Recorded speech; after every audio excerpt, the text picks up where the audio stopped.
Adi in my life nga naas abroad nga nagdahom nga mahawas sa kalisod. Pero ate ko ra.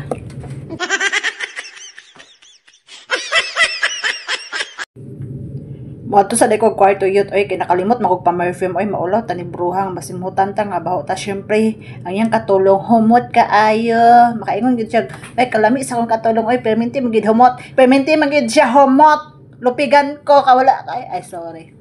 So mo na atong ikaligo na atong perfume pero hinatag labay po na ni bruha no hinatag na sa kuwa so nagtugid siguro siya nga baho kuno kay gitagaan mo kog perfume. Gidulan ko ana ni bruha yot og iyang sinina kay patahi daw niya sa kuha so nakalimot ko ba nga apil nas kontrata ri ay akong gipirmahan nga manahi ko dire manahi ay na dai ko dinhi abi ko man og yaya lang ko din tiglimpyo manahi ay naman dai ko yo.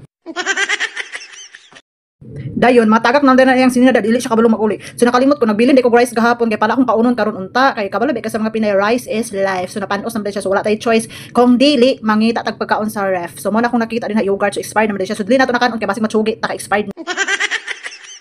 Dahil mangita taguban din ang klase nga yogurt kay daghan sila klase yot daghan kay mga yogurt din sa Middle East nga lahi og mga flavor so na ay kuan made in kanding so kada akong kanding na siya so dili ko anak ang hit ng kanding so mangita tag uban bi so kanya akong giabrihan murag okay na siya so dili pa siya expired no so mara tong kaonon kay okay pa siya. So before nato na siya kaunon ato ap gina siyang i-shake nato na siya kan tibgol maguna siya guys dayon kanang kuan ba murag lain pa siya texture imo kaon kay murag mo aslom siya so tsara gito i-shake nimo kay para shake to the world. Wala pa ba ko kalungag wala po kaluto so wala ko kabalo sa kaunon nako nga mag-inom magud vitamins nako charis murag bata kay vitamin.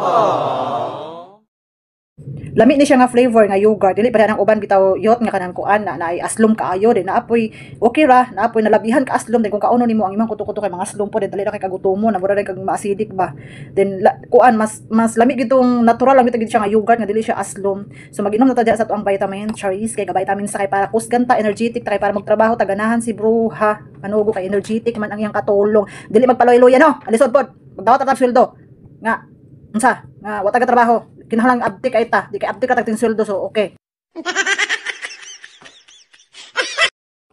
Magkuha sa ko din notebook bi na maglista sa ko maguna-una sa ko kay magsweldo ra ba unya ako ang sweldo di maigo bi 15,000 nga sinina lang siya dress dayon 3,000 nga 1 dozen panty dayon 100,000 nga bag nga LV dayon 150,000 nga Hermes nga sandal dayon 10,000 nga para sa akong ilong. So savings na ako na para sa akong ilong kay magpa nose lift ko charis lang. Murag dili gid siya maigo murag short pagid ta.